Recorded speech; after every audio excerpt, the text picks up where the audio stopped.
අදත් අපි ආරම්භ කරන්න සූදානම් වෙන්නේ OTG නැත්නම් over the game. අපි සූදානම් ක්‍රීඩාව ගැන කතා කරන්න ටිකක් වැඩිපුර මොනවද පහුගිය සතිවල සිද්ධ වුණේ කියලා. ඉතින් ගායන් ඉන්නවා මාත් එක්ක. ගායන් අලුත් කෙනෙක් නෙවෙයි. ගායන් මේ ඇත්ලටික් පැත්තෙන් සෑහෙන නිවුස් ටිකක් තිබුණා නේද පහුගිය සතියේ? ඔව් මම දන්නේ මේ ලොකුම දේ තමයි මේ වෙද්දී 6 වෙනි ආසියානු යූත් ඇත්ලටික් චැම්පියන්ෂිප් එක පැවැත්වෙනවා. මේ තරගාවලියේ පළමු දිනේදීම ශ්‍රී ලංකා කණ්ඩායමට පදක්කමක් දිනා ගන්න හැකියාව ලැබුණා. මේක පැවැත්වෙන්නේ සෞදි අරාබියේදී. මේ තරගාවලියේ පිරිමි තුන්පින්ම ඉසව්ව නියෝජනය කරා ජනිත් ලක්ෂාන්ට රිදී පදක්කමක් පළවෙනි දිනේදීම ලබා ගන්න හැකියාව ලැබුණා. ඔහුගේ මේ ඩිස්ටන්ස් එක විදිහට සටහන් වුණේ මීටර් 15.1ක හොඳ ජම්ප් එකක්. ඒ වගේම මේ තරගාවලියේදීම මේ තරගයේම හංසන ජයසිංහ සිටියා. ඔහු 7 වෙනි ස්ථානය ලබා ගත්තා අවසන් මහ තරගයේදී. ඊට පස්සේ මේකේ මේ අපිට ඇත්තටම කතා කරන්න තියෙන මේ දවසේ එකක් තමයි මීටර් 1500 කාන්තා තරගය. මේකට සහභාගී වෙන්න හිටියා නිදුකි ප්‍රාර්ථනා සහ ඒෂා සෙව්වන්දි. මේකේ දිනපු එක්කෙනා රන් පදක්කම දිනපු එක්කෙනාගේ කාලය ගත්තාම ඊට වැඩිය ඇත්තටම ඉතාමත් හොඳ කාලයන් තිබිච්ච දෙන්නෙක් තමයි නිදුකි සහ ඒෂා කියන්නේ. හැබැයි ඉතින් අර ලංකාවේ හැමදාම තියෙන ප්‍රශ්නේ මේ කවුරු හරි පිස්සුවක් කෙලිනවා. ඉතින් මේ තරුණ ක්‍රීඩිකාවන් දෙන්නෙක් ඉතින් ඒ දෙන්නට මේ තරගයට සහභාගී වෙන්න බැරි වුණා. ලොකු අසාධාරණයක් මම හිතන්නේ. ලොකු අසාධාරණයක් වුණා. මේක වෙනුවෙන් මේ වෙද්දී මම හිතන්නේ ලොකු කතා බහක් ඇති වෙලා තියෙනවා. විශේෂයෙන්ම මේ වර්තමාන ක්‍රීඩා නියෝජ්‍ය ඇමති ගත්තාම සුගත් තිලකරත්න. ඔහු මේ ඇත්ලටික් කරපු කෙනෙක්. ඔහු දන්නවා මේ වගේ අසාධාරණකම් වලින් මොන වගේ දේවල් වෙනවද කියලා. අපි ඇත්තම කතා කරොත් පහුගිය වසරේ ඔලිම්පික් උළෙලට අපිට මීටර් 404 සහාය දිවීමේ කණ්ඩායමට යන්න තිබිච්ච අවස්ථාව මැගරෙන්නේ මෙන්න මේ වගේම නිලධාරියෙක්ගේ නොමනා ක්‍රියාවක් නිසා. ඒ කියන්නේ නිලධාරීන් ඇත්තටම නිදා ගන්නවද කොහෙද මේ වගේ වැදගත් ටුව එකක් තියෙනකොට. මේක ලොකු ප්‍රශ්නයක් වෙලා තියෙනවා. ඉතින් මේ තරගයේදීත් මේ අපිට දිනා ගන්න තිබිච්ච සමහරවල් රන්සාරීදී දෙකම දිනන්න තිබිච්ච අවස්ථාවක් තමයි මග ඇරලා යන්නේ පළවෙනි දිනේදී. මේක ගැන මේ වෙද්දී අපිට ආරංචි වෙනවා මේ සම්බන්ධයෙන් පරීක්ෂණයක් ඇඳවලා තියෙනවා කියලා. මම හිතන්නේ මේ වගේ දේවල් කරන අයව සම්පූර්ණයෙන්ම ක්‍රීඩාවෙන් ඉවත් කරන්න ඕනේ කියන එක තමයි මම නම් හිතන්නේ. මොකද හිතන්නේ අසංකේක් ගැන. ඔව් ලොකු ප්‍රශ්නයක් කරවා කිව්වත් වගේ ඔක මේ කාලයක් තිස්සේ තියෙන ප්‍රශ්නයක්. දැන් මෙතන වෙච්ච ප්‍රශ්නෙත් මම හිතන්නේ ඒගොල්ලන්ගේ ප්‍රොසෙස් එකට ඒගොල්ලන්ව හරි වෙලාවට ක්‍රීඩාංගණයට ගෙනියන්න බැරි වෙච්ච එක. එහෙම නොවෙන්නේ ඇයි නේද? විනාඩි 10ක් තමයි පරක් වෙලා තියෙන්නේ ප්‍රී ඉවෙන්ට් එකට කියන්නේ චෙක් අප් එකට යන්න. ඔව් මොකද මේ ලොකු කාලයක් යන ප්‍රොසෙස් එකට සාමාන්‍යයෙන් ඇත්ලටික් කරලා තියෙන කෙනෙක් නම් දන්නවා ඇතුළට යද්දී කරන්න තියෙන වැඩ ටිකක් තියෙනවා ප්ලේ කෙනෙකුට මේ ඇත්ලීට් කෙනෙකුට. ඉතින් ඒ සඳහා හරි විදියට ඒගොල්ලන්ව යොමු නොකරපු එකෙන් මේ අපිට මෙඩල්ස් දෙකක් තමයි අතරම නැති වුණේ කියන එක කාලේ බලද්දී අපිට තේරෙනවා. ඉතින් හැමදාම කතා කරලා විතරක් නවතින දේවල් මම හිතන්නේ කතා වලින් විතරක් නවතින්නේ නැතුව මොකක් හරි ක්‍රියාමාර්ගයකට ගියා නම් මම හිතන්නේ දැන් අරවා කිව්වත් වගේ අපේ ඇත්ලටික් කරපු ලෙජන්ඩ් කෙනෙක් ඉන්නේ අපේ ඇමතිවරයාත්. ඉතින් මම හිතන්නේ මොකක් හරි වෙනසක් වෙන්න ඕනේ මේකේ. අනිවාර්යයෙන්ම ඒත් එක්කම මේ දෙවෙනි දිනේදීත් අපිට පදක්කම් දෙකක් දිනා ගන්න හම්බුණා. ඒකේ පළවෙනි පදක්කම පිරිමි මීටර් 1500 තරගයට සහභාගී වුණා ලහිරු අචින්ත. ඔහු ලෝකඩ පදක්කමක් දිනා ගන්නවා. ඒ වගේම මේ ආසියාවේ වේගවත්ම ක්‍රීඩිකාව බවට තරුණ ක්‍රීඩිකාව බවට පත් වෙනවා. දෙවෙනි ස්ථානයේ දිනාගන්නේ සෙව්මිනි ප්‍රනන්දු. ඇය රිදී පදක්කමක් දිනා ගන්නවා. ඇය වාර්තා කර කාලය තප්පර 11.9.2ක් විදිහට සටහන් වෙනවා. මම හිතන්නේ ගොඩ කාලයකට පස්සේ නේද මේ අපේ කාන්තා ක්‍රීඩිකාවක් මේ මීටර් 100 ඉසව්වක මම හිතන්නේ මේ වගේ දක්ෂතාවයක් දක්වන්නේ. ඔව් සෑහෙන ළඟට ආපු අවස්ථාවක් තිබුණා. අපිට මතකයි ශෙලින්ඩා ජෑන්සන් එකපාරක් ඊට පස්සේ අපේ හිටියා ශර්මිලා ජෑන්ස්. මේ ක්‍රීඩිකාවන්ගේ පස්සේ මම හිතන්නේ අවුරුදු කීපයක් ගත වුණා. අපිට හරිය ක්‍රීඩිකාවක් දකින්න හම්බුනේ නැහැ. කෙටි දුර ධාවනයේ දැන් සෙව්මිනි නේද? සෙව්මිනි ක්‍රීඩිකාව ආවත් එක්ක මම හිතන්නේ යම් කිසි විදියකින් පොඩි පිබිදීමක් ඇවිල්ලා තියෙනවා. ඒ වගේම අපි පොඩ්ඩක් මෙන්ෂන් කරන්න ඕනේ මීටර් 400ට අපේ ක්‍රීඩකෙක් සුදුසුකම් ලැබුවා. ඔහු 7 වෙනි ස්ථානයේ දිනාගත්තා ඉරේෂ් බෝගඩ. ඒ වගේම පිරිමි මීටර් 100 ඉසව්වෙත් 8 වෙනි ස්ථානයේ දිනාගත්තා ඉමේෂ් සිල්වා. මම හිතන්නේ පිරිමි මීටර් 100 ඉසව්වේ පහුගිය අවුරුදු වල මෙරොන් සිල්වා ඉතාමත් මෙරොන් විජේසිංහ මේ ඉතාමත් හොඳින් දක්ෂතා දක්වන්නේ. ඔහු දකුණු ආසියාවෙත් මම හිතන්නේ පදක්කමක් දින්නන්නේ. හොඳම කාලයක් වාර්තා කරා. දැන් මම හිතන්නේ අවුරුදු 20 ඉන්න ක්‍රීඩකෙක්. ඔහුට ඊළඟ අවුරුද්ද ක්‍රීඩා කරන්න වෙන්නේ ජේෂ්ඨාංශයත් එක්ක. ඒ හින්දා තමයි මේ තරගාවලියට සහභාගී වෙන්නේ නැතුව ඇත්තේ. නමුත් 18න් පහළ මට්ටමේ මේ වගේ ක්‍රීඩිකාවන් සහ ක්‍රීඩකයන් ඉන්නවා කියලා දැනගන්න ලැබීම ඉතාම සතුටුදායක පුතක් නේ. අනිවාර්යයෙන්ම. ඒකත් එක්ක මේ තව වැදගත් තරගාවලියක් පැවතුණා. මම හිතන්නේ මේ තරගාවලිය ගැන මට වැඩිය හොඳට අසංකට පැහැදිලි කරන්න පුළුවන් වෙයි මේ 2025 රිට්ස්බරි ඉන්ටර් ස්කූල් රිලේ චැම්පියන්ෂිප් එක. මොකද අසංක මේක වෙන්නේ කොහොමද මේක වෙන්නේ කියලා පොඩ්ඩක් අපි කතා කරොත් එහෙම. ඔව් මේක තමයි සාමාන්‍යයෙන් ඇත්ලටික්ස් ගත්තාම ශ්‍රී ලංකාව ඇතුලේ පාසල් මට්ටමේ මලල ක්‍රීඩාව ආරම්භ වෙන තරගාවලිය. ඒ කියන්නේ සහාය දීම ඉසව තමයි මුළු හැම වයස් කාණ්ඩයකම පිරිමි කාන්තා නැත්නම් බාලක බාලිකා සහයදීම ඉසව් තමයි තියෙන්නේ. එතකොට 14න් 15 16න් 15 18න් 15 20න් 15 මීටර් 50 100 200 400 800 ඒ වගේම මෙඩ්ලිස් ඒක හරිම මේ උත්කර්ෂවත් වැඩක් ගයන් දැන් මමත් මේ පාර ගිහාම ක්‍රීඩාංගණයට හරිම නරඹන්න ආසිතන ඉසව්වක් 100 පළවෙනි ක්‍රීඩකයා 100ක් දුවනවා ඊළඟ ක්‍රීඩකයා 200යි ඊළඟ ක්‍රීඩකයා 300ක් ඊළඟ ක්‍රීඩකයා 400ක්. ඉතින් මේ වගේ හරිම විචිත්‍රවත් තරගාවලියක් රිච්බරි අනුග්‍රහයෙන් මේ වර පැවැත්වුණේ. මම හිතන්නේ තුන්වෙනි වරට තමයි රිච්බරි අනුග්‍රහය දැක්ුවේ. ඉතින් ප්‍රතිඵල ගත්තාම ඊටාම හොඳින් අවසන් වුණා. මොකද ගිය අවුරුද්දේ ජයග්‍රහණේ වාර්තා කළේ පිරිමි අංශයේ නැත්නම් බාලක අංශයේ ජෝසප් වාස් විද්‍යාලය.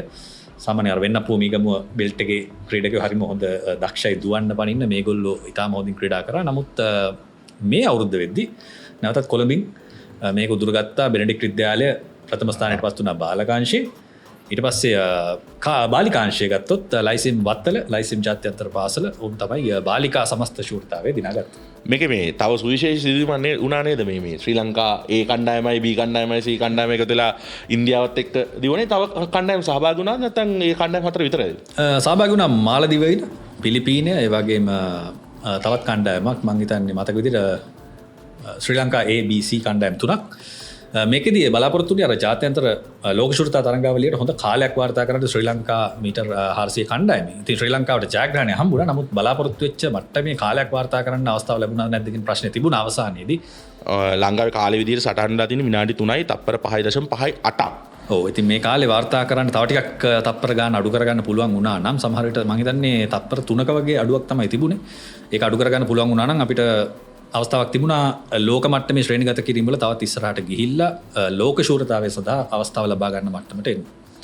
එතකොට මේ දිනපු කණ්ඩායම ගැන කතා කරනකොට ඒ කණ්ඩායම මම හිතන්නේ මේ අපේ අරුණ දර්ශන සහ කාලිංග කුමාරගේ ඒ දෙන්න තමයිනේ මීටර් 400 පෙරමුණේ ඉන්නේ ඒ දෙන්න හිටියා. ඊට අමතරව සදේව් රාජකරුණ සහ HDR මදූෂ හිටියා. මම දැන් සදේව් සහ HDR මදූෂ අර ඉන්ඩෝ මේකේ දිව්වා නේද? ඔව් ඒ දෙන්න මේ තාම යෝන් ක්‍රීඩකයෝ දෙන්නෙක් මම හිතන්නේ ශ්‍රී ලංකාවේ අනාගතයට තාම හොඳයි. හොඳට මතක හිටින ක්‍රීඩකයෝ දෙන්නෙක් වෙයි අනාගතයේදී. මොකද හොඳ ධාවනයක් අපි දැක්ක සදේව් රාජකරුණගෙන් හොඳ ආරම්භයක් ලබාගත්ත ශ්‍රී ලංකාවේ තරගයට අරුණ දර්ශන පළවෙනි වටේ දිව්වට පස්සේ සදේව් දෙවෙනි වටේ දිව්වේ. මම හිතන්නේ හොඳයි කණ්ඩායමක් හැටියට ඔවුන්ගේ සහභාගීත්වය සහ ඔවුන් ක්‍රීඩා කරපු විදිය හොඳයි. නමුත් අර කාලේ පොඩි ප්‍රශ්නයක් තිබුණේ. මම හිතන්නේ තරගකාරීත්වයේ පොඩි අඩුවකුත් තිබුණා. මොකද ඉන්දියානු කණ්ඩායමෙන් තමයි අපි බලාපොරොත්තු වුණේ තරගය ලැබෙයි කියලා. නමුත් ඒක බලාපොරොත්තු වුණු මට්ටමින් ලැබුණේ නැහැ. එහෙම ලැබුණා නම් තවත් හොඳයි. ඒ කියන්නේ ඉන්දියාවේ ඔවුන්ගේ ජාතික කණ්ඩායමද සහභාගී වුණේ නැත්නම් කියන්නේ සාමාන්‍ය අපි දන්නවනේ අපි දැන් කතා කරොත් අරුණ දර්ශන සහ කාලිංග කුමාරගේ වගේ ක්‍රීඩකයෝ ඉන්නවනේ. ඒ වගේ ඉන්දියාවෙත් එහෙම ඩොමිනේට් කරපු ක්‍රීඩකයෝ හිටියද නැත්නම් වෙනස් ක්‍රීඩකයෝද සම්බන්ධ වෙලා හිටියේ? ඔව් ඒ වගේ නම ගියපු ක්‍රීඩකයෝ දකින්න ලැබුණේ නැහැ. ඇත්තටම මේ දෙවනි ශ්‍රේණියේ කණ්ඩායමක් තමයි වල තිබුණේ. නමුත් තරගයට ඒ කණ්ඩායම හොඳයි. නමුත් බලාපොරොත්තු වුණු මට්ටමේ තරගයක් ලැබුණේ නැහැ. ඔව් මම හිතන්නේ ඒකත් එක්ක අපිට ඇත්ලටික් වලින් යන්න පුළුවන් මේ 19 වෙනිදා මම හිතන්නේ මේ ඕවර් ද ගේම් යනකොට මේ තරගයේ ක්‍රීඩා කරලා ඉවරයි. මැලේසියාව සමග මේ මම හිතන්නේ ලංකාවේ රගවල අවුරුදු 50ක විතර කාලය තුල වැදගත්ම තරගය ක්‍රීඩා කිරීමට නියමිතයි. මේක ආසියානු රග්බි ශූරතාවලියේ ප්ලේ ඔෆ් තරගයක් විදිහට පැවැත්වෙන්නේ. මේ තරගයේ ජයග්‍රහණය කරොත් අපි ඒෂියා රග්බි වල උඩම ටියරයකට සුදුසුකම් ලබනවා. ඒකේ තියෙන ලොකුම වටිනාකම තමයි ඊළඟ ලෝක උසලානයේදී අපිට අවස්ථාවක් තියෙනවා ඒ ටියර් එකේ තරඟ කරලා ඒ ටියර් එකේ ජපානයේ ක්‍රීඩා කරන්නේ නැහැ. මොකද ජපානයේ ඔටෝමැටිකලි සුදුසුකම් ලැබුවා ඔවුන් ගියවර ලෝක කුසලානයේදී ලබාගත් ස්ථානයත් එක්ක. ඉතින් මේ තරගාවලියේදී දකුණු කොරියාව UAE සහ ශ්‍රී ලංකාව හෝ මැලේසියා මේ තරගයේ දිනන කෙනා තමයි යන්නේ. ඉතින් ඒකේ ජයග්‍රාහකයා බවට පත් වුණොත් ඩිරෙක්ට් ක්වොලිෆිකේෂන් එකක් ගන්න පුළුවන් වර්ල්ඩ් කප් එකට. ඒ වගේම අනුශූරතාවයේ දිනනොත් ඒෂියා ඇෆ්‍රිකා ප්ලේ ඔෆ් එකක් තියෙනවා. ඒකෙන් පුළුවන් ඩිරෙක්ට් ක්වොලිෆිකේෂන් එකක් ගන්න. ඉතින් අපි දන්නවා මේ රග ගැන කතා කරනකොට මම පොඩි කාලේ ඉඳන්ම රග ප්‍රේක්ෂකෙක්. ඉතින් අපි ලොකු බලාපොරොත්තු තියාගෙන ඉන්න දෙයක් තමයි ලංකාවේ රගවලට ලෝක කුසලානයකට යන්න පුළුවන් වෙන එක. නවසීලන්තයත් එක්ක තරගයක් දෙන්න නෙමෙයි ජයග්‍රහණය ගන්න නෙමෙයි. නමුත් නවසීලන්තයත් එක්ක තරගයක් ක්‍රීඩා කරනවා බලන්න අපි ගොඩක් ආසාවෙන් ඉඳලා තියෙනවා. ඉතින් පොඩි අවස්ථාවක් තියෙනවා ශ්‍රී ලංකා කණ්ඩායමට. මේකට ක්‍රීඩකයන් 23කින් යුක්ත සංචිතයක් නම් කරා. මේ සංචිතය ගැන කතා කරනකොට ජනිදු ප්‍රනාන්දු, පුලස්ති දහනායක, සෙන්ර පෙරේරා, නවීන් මාරසිංහ, තිල්න බණ්ඩාර, නිස්රාන් නිලාර්, තරිදු චතුරංග, ලසිදු කරුණාතිලක, හේෂාන් ජැන්සන්, නයිජල් රත්වත්තේ, ජනිදු ඩිල්ෂාන්, ආකාශ් මදුශංක, ධනුෂ්ක රංජන්, දිනාල් ඒකනායක, මුර්ෂිද් සුබේර්, වෙනුර කෝදාගොඩ, විමුක්ති ගමගේ, තනූජ ජයවීර නිරෝෂ් පෙරේරා දහන් වික්‍රමාරච්චි මොහොමඩ් රිෆාන් තේනුක නානායක්කාර සහ පසිදු බණ්ඩාර කියන ක්‍රීඩකයෝ 23 දෙනාව නම් කරලා තියෙනවා. ඊට අමතරව අතිරේක ක්‍රීඩකයන් විදිහට මලිත විජේසුන්දරත් හිරන්ත පෙරේරාවත් නම් කරලා තියෙනවා. මේ කණ්ඩායමේ පුහුණුකාරීත්වය දරන්නේ සනත් මාටිස් ප්‍රධාන පුහුණුකරු. ඒ වගේම දුෂන් ලෙව්කේ ඉන්නවා. ලවි ලෙව්කේ ගැන කතා කරනකොට මම දන්නේ මට වැඩි අසංකට ලෙව්කේ ගැන කතා කරන්න පුළුවන්. රාජකීය විද්‍යාලය නියෝජනය කරපු ක්‍රීඩකෙක්. ඒ වගේම ලංකාවේ රග වලට ලොකු සේවයක් කරපු ක්‍රීඩකෙක්. නායකයා වශයෙන් කටයුතු කරා. CR කණ්ඩායම කැන්ඩි කණ්ඩායම නියෝජනය කරපු ක්‍රීඩකෙක්. මේ වෙද්දි CRNFC කණ්ඩායමේ ප්‍රධාන පුහුණුකරුවා. මේ ප්‍රශ්නයක් තියෙනවා. මේ සාමාන්‍ය රග්බි ප්‍රේක්ෂකයෙකුට එන්න පුළුවන් ප්‍රශ්නයක් තමයි කෝ තරින්ද. ඔව් තරින්ද රත්වත්ට ආබාධයක් වෙලා තිනවා. දණහිසේ ආබාධයක් නිසා ඔහුට ක්‍රීඩා කිරීමේ හැකියාව ලැබිලා නැහැ. මට ආපු ලොකුම ප්‍රශ්නේ තමයි මේ සංචිතේ ජයතු රාජරත්නට කොහොමද ඉඩක් නැති වුනේ කියන එක. මම දන්නා තරමින් ජයතු රාජරත්නට ආබාධයක් නැහැ. මොකද ඔහු තමයි පසුගිය නිමා වෙච්ච ලීග් තරගාවලියේ වැඩිම ට්‍රයි ස්කෝර්. ඒ වගේම ඔහු ඉතාමත් හොඳින් ඔහුගේ ලයින්ස් දිව්වා. ඔහු හොඳට එක්සිකියුට් කරපු ක්‍රීඩකෙක් මේ තරගාවලිය පුරාවටම. හැබැයි ඔහුට අවස්ථාවක් ලැබිලා නැහැ. මට පොඩ්ඩක් දැනෙනවා නිකන් මේක CHNFC කණ්ඩායමට වැඩි ඉඩක් දීලා තියෙනවාද කියලත්. අපි ගත්තොත් එimhe CHNFC කණ්ඩායමෙන් ක්‍රීඩකයන් 5ක් ඉන්නවා. ඒකම නුවර කණ්ඩායමෙන් ක්‍රීඩකයන් 6ක් ඉන්නවා. නුවර කණ්ඩායම ඉන්න ක්‍රීඩකයන් ගැන ගත්තොත් ඔවුන් ඇත්තටම ඩිසර්වින්. මොකද ඔවුන් ඩබල් චැම්ප්ස් අන්බීටන් ඩබල් චැම්ප්ස්. මේකෙදිත් පොඩි එකක් තියෙනවා. මන්ට හිතනවා ලසිදු කරුණාතිලකට උඩින් දැහැන් වික්‍රමාරච්චිට අවස්ථාව හම්බෙන්න ඕනේ කියන එක. මොකද දැහැන් ඉතාමත් හොඳින් පසුගිය තරගාවලිය පුරාවටම ක්‍රීඩා කරා. හැබැයි මම හිතන්නේ මෙතන එක්ස්පීරියන්ස් එකට ලසිදුට දෙන්නේ නැහැ. මොකද ලසිදු තමයි ශ්‍රී ලංකාවේ මේ පහුගිය අපි නිමා වෙච්ච ඩිවිෂන් 1 තරගාවලියේදී නම්බර 8 ක්‍රීඩකයා වශයෙන් ක්‍රීඩා කරේ. ඒ වගේම ඔමල්ක ගුණරත්න ආබාධයකට ලක් වෙලා තියෙනවා. ඔමල්ක නැහැ. ඒ වගේම අදීශ වීරතුංග ඔහුත් ආබාධයකට ලක් වෙලා තියෙනවා. මේ ක්‍රීඩකයෝ දෙන්නම නැහැ. ඒ කියන්නේ මෙතනදී ප්‍රශ්නේ තියෙන්නේ දැන් මේක ගැන කතා කරනකොට ලොකු කතාබහක් ඇති වෙලා තියෙනවා ශ්‍රී ලංකා රග්බි ප්‍රේක්ෂකයන් අතරේ අසංක. පළවෙනි දේ තමයි අපි මේ වෙද්දී ඉන්නේ කොයි වෙලාවෙ බෑන් වෙයිද කියලා දන්නේ නැති තැනක. ඒකට හේතුව තමයි මේ තාම බැරි වෙලා තියෙනවා හරියට විවස්ථාව පිහිටවාගෙන මේ ඉලෙක්ෂන් එකට කියලා බෝඩ් එක පත් කරගන්න. බොහෝ වෙලාවට මේ තරගාවලින් පස්සේ අපිට බෑන් වෙන්නත් ඉඩ තියෙනවා. එකපාරුත් බෑන් වුණා. ඒක බොහොම අමාරුවෙන් බේරගත්තා. එතකොට හිටපු ස්පෝර්ට්ස් මිනිස්ටර් හරින් ෆර්නැන්ඩෝ ගිහිල්ලා තමයි ඒක කතා කරලා බේරගෙන තිබුණේ. හැබැයි දැන් ආය මේ ප්‍රශ්නෙට මුහුණ දෙමින් ඉන්නවා. මේක ගැන මම හිතන්නේ එක තැනකදී සුනිල් ක්‍රීඩා ඇමතිතුමාත් සුනිල් ගමගේත් කතා කරා මේක ඉක්මනින් විසඳ ගන්න ඕනේ ප්‍රශ්නයක් කියන එක. ඒ වගේම තමයි අනිත් ප්‍රශ්නේ තමයි දැන් මේක අපි ගත්තොත් එහෙම අවුරුදු 50කට ඉතිහාසය තුල රගවල අපිට ලැබෙන ලොකුම අවස්ථාව. හැබැයි මේ තරගාවලිය මේ තරගේ 19 වෙනිදා තියෙන්නේ. එතකොට අපේ ලීග් එක සහ නොකවුට් එක ඉවරනේ ගිය සතියකට උඩින්. ඒ වෙනකොට ක්‍රීඩකයන් දැන් තරින්ද රත්වත් කියන්නේ අපිට ඉන්න වටිනාම ක්‍රීඩකයා මේ රග්බි ගැන කතා කරනකොට. ඔහු ක්‍රීඩා කරන්න විදිහක් නැහැ. ඔහු ඒ ලීග් සහ නොකවුට් එකේදී වෙච්ච ආබාධයන් නිසා ඔහු එළියට ගිහිල්ලා තියෙනවා.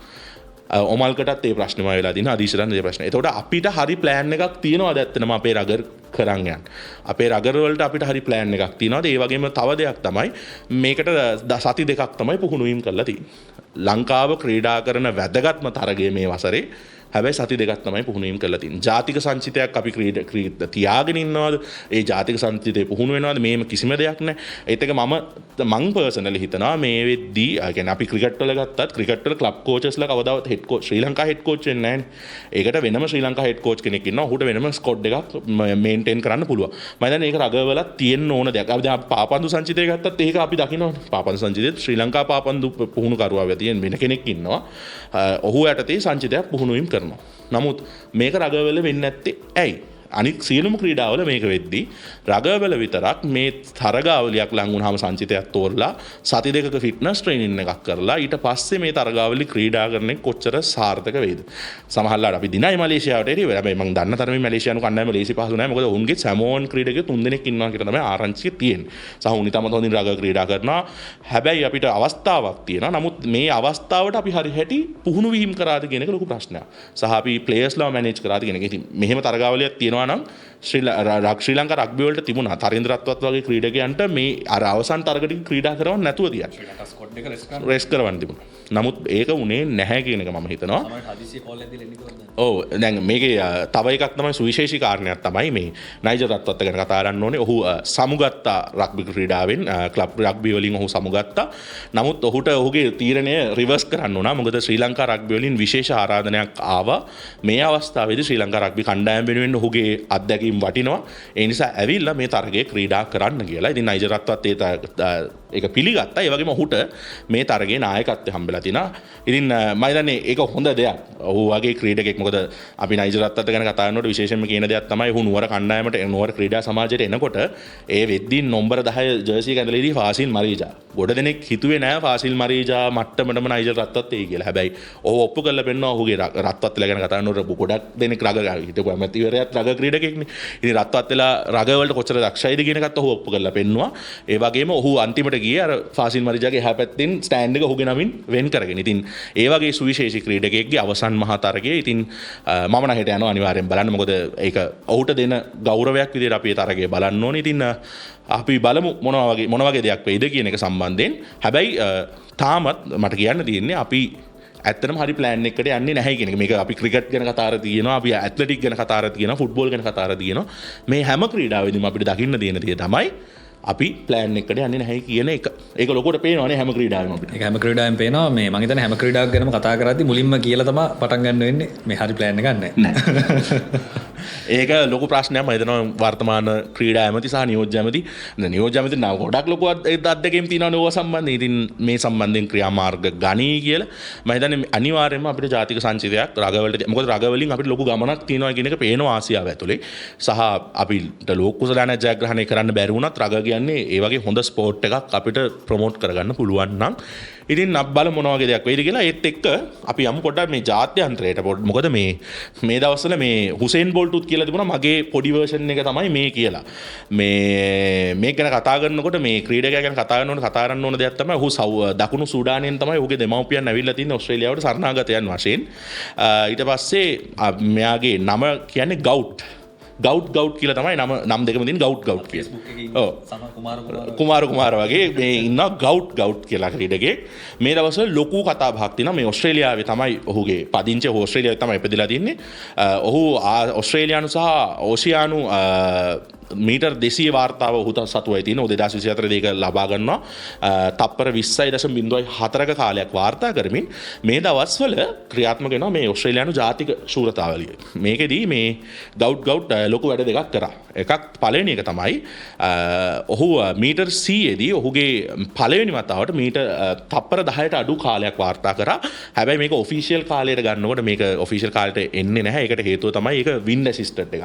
පොඩ අසංකේක පැහැදිලි කරමු මොකද්ද මේ වින්ඩ් ඇසිස්ටඩ් කියන එක කියන්නේ. සාමාන්‍යයෙන් මීටර් 100 වගේ දෙයක් දුවද්දී හුළඟේ බලපෑම සුළඟ ඔයාගේ පැත්තට දුවනවද නැත්නම් සුළඟ ඔයත් එක්ක දුවනවද කියන එක බලපානවා. ඉතින් ඔයාට වාසිසහගතව සුළඟ දුවනවා නම් අපි අර ධන කියලා දානවනේ තත්පර ගන්න. ඉතින් ඒ වගේ දෙයක් තියෙන්නේ අර අවාසි සහගත මට්ටමකදී ඒක ඔයාට වාසියක් වෙන්න පුළුවන්. නමුත් ඔයාගේ පැත්තෙන් හුළඟ ගමන් කරනවා නම් ඔයාට සබාදහමෙත් වාසියක් තියෙන නිසා ගොඩක් දුරට කාලය ඔයාට අවාසිදායක වෙන්න පුළුවන්. ඒත් එක්ක මේකෙදී ගවුට් 9.9ක කාලයක් වාර්තා කරා. ඊට අමතරව ඔහු මීටර් 200 ඉසව්ව ගත්තා. මීටර් 200 ඉසව්වෙත් ඔහුගේ පළවෙනි වතාවට තප්පර 20ට අඩු කාලයක් වාර්තා කරා. හැබැයි ඒකෙදිත් උනේ ඒකත් වින් ඇසිස්ටඩ් එකක් විදිහට. ඒකට මේක ඔෆිෂියල් රෙකෝඩ් එකක් විදිහට යන්නේ නැහැ. හැබැයි මම හිතන්නේ මේ ගවුට්ට ලොකු අනාගතයක් තියෙනවා කියන එක පේනවා නේද? අනිවාර්යෙන්. මම හිතන්නේ මේ මැනේජ්මන්ට් එක සම්බන්ධව තමයි නැවතත් ඉතාම වැදගත්ම කාරණාව තියෙන්නේ. ඕස්ට්‍රේලියානු පුහුණුකරුවන් මම හිතන්නේ පුහුණුකාරිනියක් ඔහුට ඉන්නේ. මුත්තට බලා ගන්නවා මේ දරුවව. අර අන්තිම තරඟාවලි කිහිපෙදීම බැලුවාම එයාගේ ප්‍රෝග්‍රස් එකක් තමයි දිගටම තියෙන්නේ. තාමත් වයස අවුරුදු 20ක්වත් නැහැ. 17. ඉතින් සෑහෙන ගමනක් තියෙන ක්‍රීඩකයෙක් අර ඔයා කිව්වත් වගේ උසේන් බෝල්ට්ගේ වාර්තා ටික කඩන්න නම් මේ වගේ ක්‍රීඩකයෙක් හදන්න ඕන. ඔව් මම උසේන් බෝල්ට් කියලා තිබුණා ඔහුගේ වාර්තාවලට පොඩි අභියෝගයක් වෙයි කියලා. අපි බලමු ගවුට් මොන වගේ දෙයක් කරයිද කියන එක. ඉතින් අසංක තව මොනවද තියනවාද එකතු කරන්න මේ ක්‍රීඩා සම්බන්ධයෙන් කතා කරනකොට? ඔව් ක්‍රීඩා සම්බන්ධව අපි මේ තෝරාගත්ත ක්‍රීඩා ටික ගැන කතා කරේ. තවත් ගොඩක් ක්‍රීඩා ලෝකයේ සිද්ධ වෙනවා. නමුත් දැනට මේ ටික ඇති නේද? අපි ටිකක් ඉස්සරහදී තවත් වෙනස් දේවල් කතා කරමු. අනිවාර්යයෙන් එහෙනම් මේ සතියේ සමුගමු. ඉතින් කමෙන්ට් එකක් දාන්න මොකද හිතන්නේ ශ්‍රී ලංකා රග්බි කණ්ඩායම ගැන. මම හිතන්නේ තරගය ඉවරලා තියෙන. ඉතින් තරගය ගැන මොකද හිතන්නේ? ඒ වගේම නයිජර් රත්වත් ගැන. ඊට පස්සේ අපි කතා කරා ගැන ප්ලෑන් එකක් නැති එක ගැන සහ අපේ මීටර් 400 ශූරේන්ට මොන වගේ දෙයක් කරගන්න පුළුවන් නෝ වර්ල්ඩ් චැම්පියන්ෂිප් එකට යන්න පුළුවන් නේද? ඒකම මේ ක්‍රීඩාවේ තියෙන මිස් මැනේජ්මන්ට් එක ගැනත් ඔයගොල්ලෝ මොකද හිතන්නේ කියලා කමෙන්ට් එකක් දාන්න කියලා කියනවා. හොඳයි. මේ තමයි මේ සතියේ කතා කරන්න තියෙන විස්තර ටික OTG තුලින්. අපි හම්බෙමු ලබන සතියේදීත් තවත් ගොඩාක් පුවත් තියෙනවා කතා කරන්න ක්‍රීඩාව ගැන. ඒ ටිකත් අරගෙන ලබන සතිය ආයෙත් එනවා ගායනුත් එක්ක මමත්.